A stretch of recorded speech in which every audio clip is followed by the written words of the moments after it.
In this tutorial, I'll show you how to make text appear larger in Notion.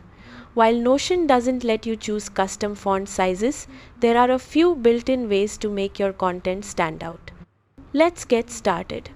First, open the Notion page where you want larger text.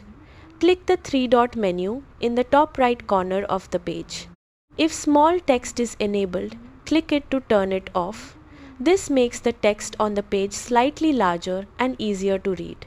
For even larger text, use Notion's heading blocks. Type and search for heading 1, heading 2, or heading 3. Then select the heading style you want. Heading 1 is the largest option and works well for page titles or major sections. Heading 2 is ideal for section headings, while heading 3 is useful for smaller subsections. You can also use call-out blocks, quotes, or bold formatting to make important information stand out without changing the font size. That's how to make text larger in Notion. Thanks for watching.